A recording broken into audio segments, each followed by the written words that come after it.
পশ্চিম তীরে বর্বরতার জবাবে ইসরায়েলে ফুঁসে উঠেছে ইহুদি মানবতাবাদীরা, স্তব্ধ নেতানিয়াহু।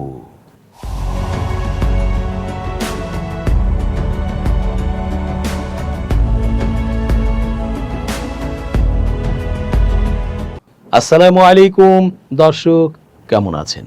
পুরো সংবাদ বিশ্লেষণ ও তথ্য পর্যালোচনায় বরাবরের মতোই আছি আমি এস.জে. রতন। শেষ পর্যন্ত দেখতে থাকুন আজকের পর্বটি। নিশ্চয়ই হয়তো আপনার মনের কথাটি আমরা বলতে যাচ্ছি। চেঞ্জ টিভির আন্তর্জাতিক চোখ, আপনাদেরই অনুষ্ঠান। গাজা ও পশ্চিম তীরে এবং সর্বশেষ ইরানে হামলা করায় খোদ ইসরায়েলেই সে দেশের নাগরিক ইহুদিরাই ক্ষোভে ফুঁসে উঠেছে বারবার।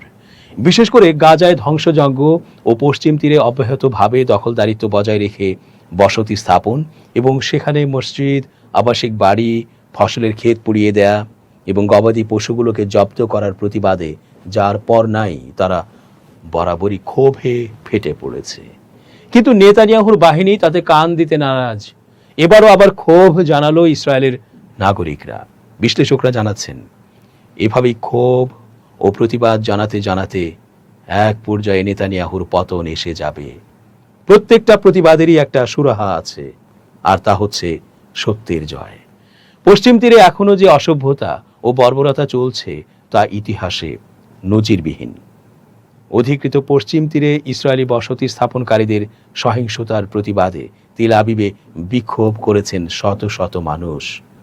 বিক্ষোভ থেকে 9 জনকে গ্রেপ্তার করেছে ইসরায়েলি পুলিশ। শনিবার কাপলান স্ট্রিটে এই বিক্ষোভ অনুষ্ঠিত হয়। বামপন্থী হাদাস পার্টি ও তাদের মিত্র সংগঠনগুলো এ কর্মসূচির আয়োজন করে। বিক্ষোভকারীরা পশ্চিম তীরে ইসরায়েলি সামরিক নিয়ন্ত্রণ ও ইহুদি বসতি স্থাপনকারীদের হামলার প্রতিবাদ জানান। মাদার্স অ্যাগেইনস্ট ভায়োলেন্স নামের সংগঠন জানায়, বিক্ষোভে 200 জনের বেশি মানুষ অংশ নেন এবং পুলিশ বিক্ষোভকারীদের ওপর বল প্রয়োগ করেছে। ইসরায়েলি পুলিশ অবশ্য দাবি করেছে বিক্ষোভের অনুমতি ছিল না এবং অংশগ্রহণকারীরা জনশৃঙ্খলা বিঘ্নিত করে সড়ক অবরোধ করায় তাদের বিরুদ্ধে ব্যবস্থা নেওয়া হয়েছে। এর আগের দিন নাবলুসের কাছে তাল শহরে বসতি স্থাপনকারীদের অনুপ্রবেশকে কেন্দ্র করে সংঘর্ষে 4 ফিলিস্তিনি ও 2 ইসরায়েলি নিহত হন। স্থানীয় সূত্রের দাবি, বসতি স্থাপনকারীরা ওই এলাকায় প্রবেশ করে ফিলিস্তিনিদের বাড়িতে হামলার চেষ্টা চালালে বাসিন্দাদের সঙ্গে সংঘর্ষ শুরু হয়।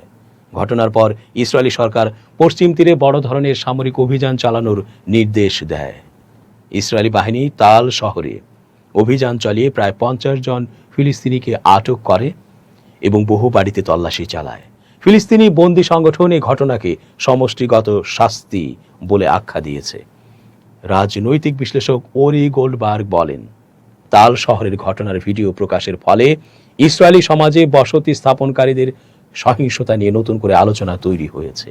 তার মতে এই ঘটনা ইসরায়েলের উদারপন্থী মহলের মধ্যে প্রতিবাদের মনোভাব জাগিয়ে তুলতে পারে।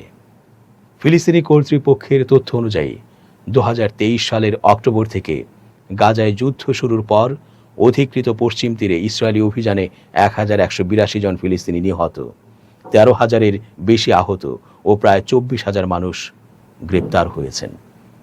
অধিকৃত পশ্চিম তীরে ফিলিস্তিনিদের ওপর দমন পীড়ন ও সামরিক তৎপরতা ব্যাপক মাত্রায় বাড়িয়েছে ইসরায়েল। একের পর এক ফিলিস্তিনি শহর ও গ্রামে অভিযান চালাচ্ছে ইসরায়েলি বাহিনী। একই সঙ্গে ফিলিস্তিনি ভূখণ্ডে অবৈধ বসতি ও সেনা চৌকি সম্প্রসারণের কাজও দ্রুত গতিতে এগিয়ে নেওয়া হচ্ছে। সামরিক অভিযানের পাশাপাশি সেখানে ফিলিস্তিনিদের ওপর হামলা জোরদার করেছে কট্টরপন্থী ইসরায়েলি বসতি স্থাপনকারীরাও। আগ্রাসনের অংশ হিসেবে দখলকৃত পশ্চিম তীরে ইসরায়েলি সেনা নিহতের ঘটনায় অভিযুক্ত ফিলিস্তিনিদের বাড়িঘর গুড়িয়ে দেওয়ার প্রক্রিয়া শুরু করেছে ইসরায়েলি সামরিক বাহিনী। গেল শুক্রবার 2 ইসরায়েলি সেনা নিহত হওয়ার ঘটনায় জড়িত থাকার অভিযোগে স্থানীয় ফিলিস্তিনিদের বাড়িতে অভিযান চালানো হচ্ছে বলে সামরিক সূত্রের বরাতে জানা গেছে। ইসরায়েলি সেনাবাহিনীর মুখপাত্র লেফটেন্যান্ট কর্নেল এলা ওয়াওয়েয়া জানান, নাবলুসের নিকটবর্তী তাল গ্রামে অভিযুক্তদের বাড়িতে অভিযান পরিচালিত হচ্ছে। তিনি বলেন, বাড়িগুলো গুঁড়িয়ে দেওয়ার প্রাথমিক পদক্ষেপ হিসেবে সাময়িকভাবে সিলগালা করার উদ্দেশ্যে এই অভিযান চালানো হয়েছে। ঘাতক হামলায় অভিযুক্ত ফিলিস্তিনিদের বাড়ি ধ্বংস করা ইসরায়েলের দীর্ঘদিনের একটি নীতি। তবে আন্তর্জাতিক মানবাধিকার সংস্থাগুলো এই পদক্ষেপের কড়া সমালোচনা করে আসছে। সংস্থাগুলোর মতে এটি একটি সমষ্টিগত শাস্তি, যা আন্তর্জাতিক আইনের সুস্পষ্ট লঙ্ঘন। গেল শুক্রবার নাবলুসের দক্ষিণ পশ্চিমে ইসরায়েলি বাহিনী ও অবৈধ বসতি স্থাপনকারীদের সঙ্গে ফিলিস্তিনিদের রক্তক্ষয়ী সংঘর্ষের ঘটনা ঘটে। ওই সংঘর্ষে 4 ফিলিস্তিনি এবং 2 ইসরায়েলি সেনা নিহত হন। ফিলিস্তিনি সূত্রগুলোর মতে অবরুদ্ধ তাল গ্রামে ইসরায়েলি বসতি স্থাপনকারীরা হামলা চালালে এই সহিংসতার সূত্রপাত হয়। গ্রামটি অবৈধ ইসরায়েলি বসতি হাভাত গিলাদ এর কাছে অবস্থিত। স্থানীয় ও নিরাপত্তা সূত্র জানিয়েছে, ফিলিস্তিনিরা নিজেদের ঘরবাড়ি রক্ষা করার চেষ্টা করলে বসতি স্থাপনকারীরা তাদের লক্ষ্য করে গুলি চালায়। তবে এই ঘটনায় সম্পূর্ণ বিপরীত দাবি করেছে ইসরায়েলি সামরিক বাহিনী। তাদের বক্তব্য অনুযায়ী ওই এলাকায় ঘুরতে আসা ইসরায়েলিদের ওপর হামলার খবর পেয়ে তারা সেনা পাঠায়।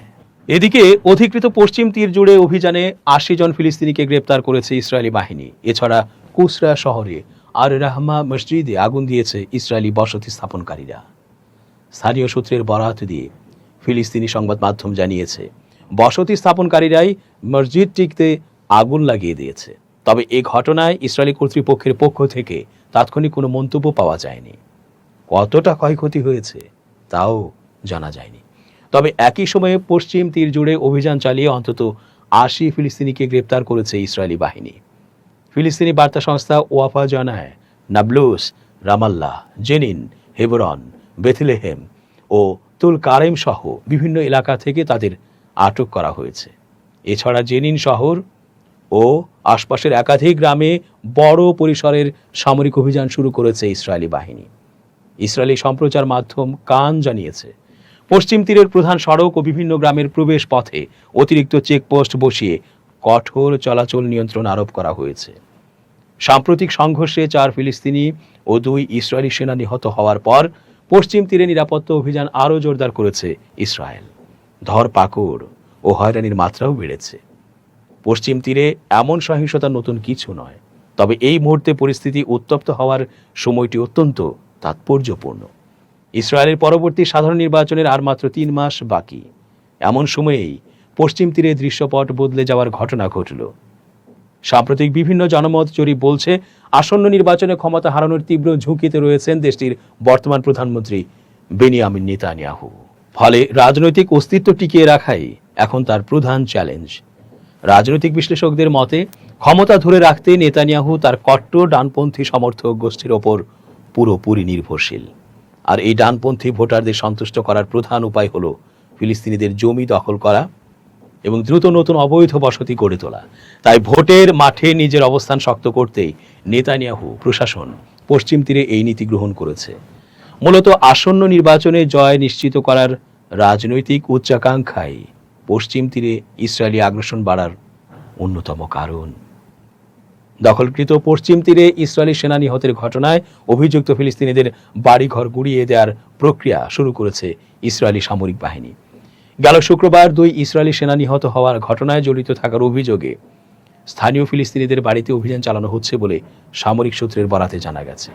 ইসরায়েলি সেনাবাহিনীর মুখপাত্র লেফটেন্যান্ট কর্নেল এলা ওয়াইওয়া জানান, নাবলুসের নিকটবর্তী তাল গ্রামে অভিযুক্তদের বাড়িতে অভিযান পরিচালিত হচ্ছে।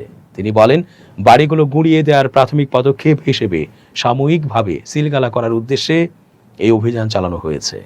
2026 সালের প্রথমার্ধে ফিলিস্তিনিদের ওপর ইসরায়েলের অবৈধ বসতি স্থাপনকারীদের হামলা 63% বৃদ্ধি পেয়েছে। নিরাপত্তা তথ্যের উদ্ধৃতি দিয়ে ইসরায়েলি আর্মি রেডিও জানিয়েছে, 2025 সালের একই সময়ের তুলনায় 2026 সালের প্রথম 6 মাসে হামলার সংখ্যা ব্যাপকভাবে বেড়েছে। এতে বলা হয়, চলতি বছরের প্রথমার্ধে 660টি হামলার ঘটনা রেকর্ড করা হয়েছে, যেখানে 2025 সালে এই সংখ্যা ছিল 405।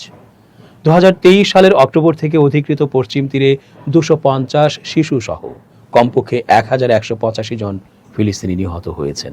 চলতি বছর এই অঞ্চলে এখন পর্যন্ত কমপক্ষে 87 জন ফিলিস্তিনি নিহত হয়েছেন, যার মধ্যে 21 নিহত হয়েছেন জনবসতি স্থাপনকারীদের হাতে। দর্শক, শেষ করছি আজকের মতো এতক্ষণ ধৈর্য ধরে পুরো আয়োজনে থাকার জন্য অনেক ধন্যবাদ। শুভ কামনা, অহর্নিশ। changeTV.press, এক ফোঁটা হলুদও নেই।